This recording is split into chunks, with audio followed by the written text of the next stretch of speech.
checked our food stores, and it looks grim. We lost more than half our supplies with the module. If we don't find some creative solutions, we'll starve before we ever reach Mars. Hi, my name is Mike Rausch, and I'm the director on Tharsis.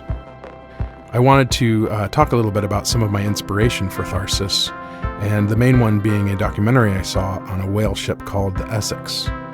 The Essex was the main inspiration for Herman Melville's Moby Dick, and what inspired me about this story was what happened to the crew after the ship sunk. They essentially floated around the ocean for 90 days and had to use their fallen crewmates as a resource, so they essentially ended up cannibalizing them. The crew was eventually found in fetal positions sucking bone marrow out of the bones of their crewmate, and I immediately thought, wow, this would be such a cool story if this happened in space, and especially on maybe the first mission to Mars or something like that. Mars. My other point of inspiration was the Apollo 13 mission, which, if you remember, there was a catastrophic event, and they essentially had to get a square air scrubber filter to work in a round slot, and they had to use socks and toilet paper rolls or whatever to make that thing work. I wanted to have sort of this classic 70s style sci-fi art that was updated for the modern audience. Our ship, the Ikitomi, which is our ship in Tharsis, got direct inspiration from shows like Space 1999 and UFO. But I wanted our ship to be a little more contemporary. I wanted it to look like something that could actually be built today that would go to Mars.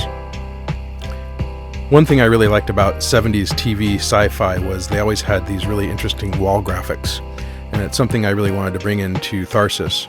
You can see here in our med bay, we have basically this same sort of stylings with these big stripes of color with some beige in the background, and this was a direct inspiration from the UFO series.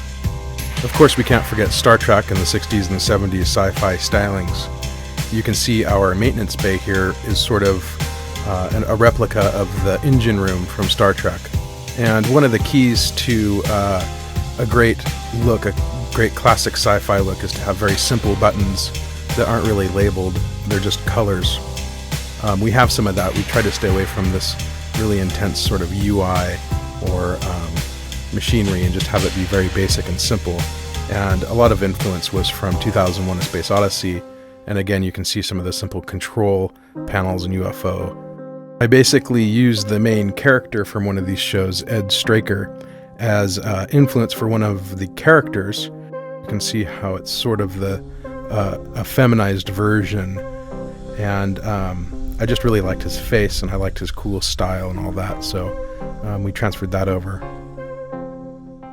One of my favorite and most influential things of Tharsis was our color key, and I made this graphic a while back. It was directly influenced by a toy that I got for my daughter, which was this toy Glockenspiel, which I absolutely love the colors on, and so I basically ripped them off and put them into Tharsis.